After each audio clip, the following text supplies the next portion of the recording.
Panginoong nagliligtas, sa ati darating tiyak, mapalad siyang makaharap. Hallelujah, hallelujah, hallelujah,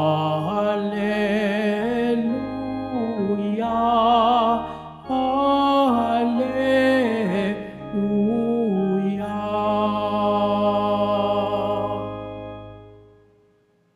Sumainyo ang Panginoon. At sumayo rin. Ang mabuting balita ng Panginoon ayon kay San Mateo. Papuri sa iyo, Panginoon.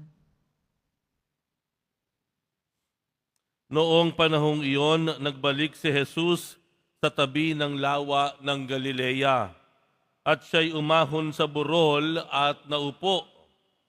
Nagdatingan ng napakaraming tao na may dalang mga pilay, bulag, pingkaw, pipi, at marami pang iba. Inilagay nila ang mga may sakit sa harapan ni Jesus at kanyang pinagaling sila. Namangha ang mga tao nang makita nilang nagsasalita na ang mga pipi, gumaling na ang mga pingkaw, nakalalakad na ang mga pilay, at nakakikita na ang mga bulag. At nagpuri sila sa Diyos ng Israel. Tinawag ni Jesus ang kanyang mga alagad at sinabi, "Nahahabag ako sa mga taong ito, sapagkat 3 araw na ngayong kasama ko sila at wala na silang makain. Hindi ko ibig na sila'y paalising gutom, baka sila mahilo sa daan." At sinabi ng mga alagad, "Saan po tayo kukuha rito ng tinapay na makasasapat sa gayong karaming tao? Ilan ang tinapay ninyo riyan?" Tanong ni Jesus sa kanila. "7 po," sagot nila, "at ilang maliliit na isda." Ang mga tao'y pinaupo ni Jesus sa lupa, kinuha niya ang 7 tinapay at ang mga isda at nagpasalamat sa Diyos. Pagkatapos, pinagpira-piraso niya ang mga iyon at ibinigay sa mga alagad para ipamahagi sa mga tao. Kumain ang lahat at nabusog, at nang tipunin nila ang mga tinapay na lumabis, nakapuno sila ng 7 bakol na malalaki. Ang mabuting balita ng Panginoon. Pinupuri ka namin, Panginoong Hesukristo. Magsiupo po ang lahat.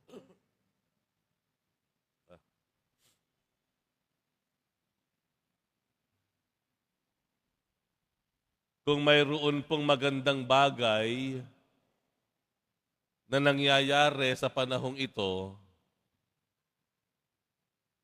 ay yung batid na ng lahat kung ano ang problema.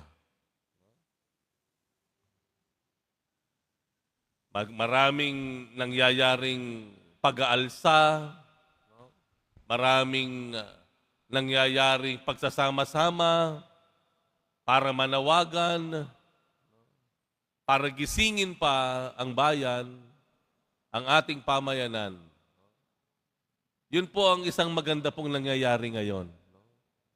Kung ikaw dati wala kang pakialam, ngayon nararamdaman mo na, may pakialam ka na. Kung dati parang dinadaan-daanan mo lang yung mga usapin, nung ating makita kung gaano kalaki yung problema, ngayon ay interesado ka na. Yun po yung maganda. Alam na natin ang problema. Gayunpaman, may dalawang bagay tayo na dapat bantayan sa ating sarili. Dalawang bagay. Una, batid nga natin yung problema, pero ang sana maiwasan natin yung paniniwalang hindi tayo bahagi ng problema. Alam natin yung problema, pero baka naman puro na lang tayo turo dito, turo sa kanya, bintang kay ganito, suspecha kay ganyan. Baka magaling po tayo na makita yung problema sa iba at hindi natin nakita na tayo ay bahagi ng problema. Kaya naman lumaki ang problemang iyan na ganyan dahil tayo din naman po ay naging bahagi ng proseso. Doon pa lang sa halalan, sino ba naglagay sa kanila? Sino ba bumoto sa kanila? Sino ba naakit sa 500? Sino ba naakit sa 3,000 o 5,000 pinakamataas na? Sino ba tumanggap nito? Sino ba nagpabayad? Sino ba ang naniniwala sa padrino system? Sa lagay-lagay. Tayo rin naman po, di ba? Tayo rin naman bahagi ng problema. Kapag tayo ay nangungupit, kapag tayo nandadaya, bahagi po tayo ng problema. Yan ang wag na wag po nating kakalimutan. Dahil oo nga may problema, kapag hindi natin naisali ang ating sarili sa problema, hindi po malulutas yan. Iikot lang tayo ng iikot. Pero may pangalawa, iwasan at bantayan natin ang ating sarili. Yun bang may problema na, tapos pinagkailapan natin na tayo bahagi ng problema, pero nakakatakot yung pangalawa rin, hindi tayo bahagi ng solusyon. Hindi tayo bahagi ng solusyon. Na hinahayaan mo na lang ang iba para sumulusyon, maghanap ng kalutasan sa problema, naapektuhan ang lahat. Hayaan mo na lang sila. Yun po ang nakakatakot din. Hindi na nga natin nakita ang sarili natin bilang bahagi ng problema, hindi pa rin natin nakita ang ating sarili na bahagi ng solusyon. Nasaan ka? Diba? Nasaan tayo? Tagamasid. Tayo ba ay nanonood na lamang? O usigang, sabi nga dati. Usi. No? Hindi pa natin nakita na tayo bahagi ng solusyon.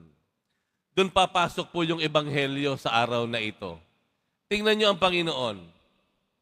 Marami na siyang pinagaling. Pingkaw, bulag, pilay. Pinagaling niya yung lahat. Nung matapos niya lang lahat ng kanyang ginawa, meron pa siyang napansin. Ano yung napansin niya? Yung mga walang sakit. Yung hindi niya pinagaling. Sino yon? Yung mga taong sumusunod sa kanya. Na 3 araw nang sumusunod sa kanya, ano ang sabi niya?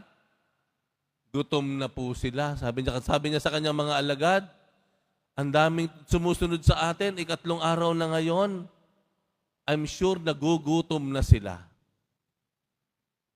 At ano ang ginawa ng Panginoon? Hindi niya pinauwi agad-agad. Hindi niya sinabing, total, kusa naman kayong sumunod sa akin, pwede ba umuwi na kayo dahil magugutom kayo dito? Hindi niya dinisown, ika nga, no? Hindi niya inalis ang sarili niya sa nangyayaring kalagayan ng mga sumusunod sa kanya. Pagkus ano sabi niya? Huwag natin silang pauwiin. Baka sa daan pa lamang, dahil sa gutom nila ngayon, mahilo pa yan. Kaya anong sabi niya? Ano ba meron kayo dyan? So nakita po natin, number 1, na si Jesus nagboluntaryo na gumawa ng paraan para doon sa mga sumusunod sa Kanya. Pero meron pa siyang sinabi, ano ba ang meron kayo dyan? Ang sabi nung isa, meron pong 7 piraso na mga tinapay at mga ilang pirasong isda. Bakit tinanong ni Jesus yon sa kanyang mga alagad? Nais isabihin ng Panginoon, kayo, ang solusyon sa nangyayari ngayon, maaaring manggaling sa inyo. Ano meron kayo? 7 tinapay? Akin na yung 7 tinapay. Parang isinasama niyo yung kanyang mga alagad para maging bahagi ng solusyon. Nakuha niyo po yon? Hindi na lang siya nag-magic. Peng, okay na, may tinapay na dyan. Meron diyang isda. Okay, buffet na kayo, eat all you can. Hindi. Ang ginawa ng Panginoon, ano ba meron kayo dyan? Gusto niyang maging bahagi ng solusyon yung kanyang mga alagad. Kahit gaano pa kakaunti. Kahit 7 tinapay lang yan at ilang maliliit na isda, aka na. Ang mahalaga sa Panginoon, maging bahagi kayo sa nangyayari sa ngayon. Sa solusyon ng problema natin sa mga taong ito.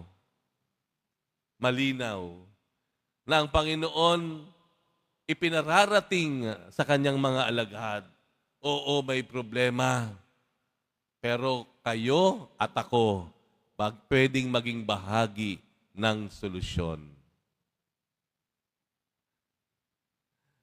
Yun po ang hamon din sa atin ng Panginoon para sa bayan natin o para sa ating pamayanan.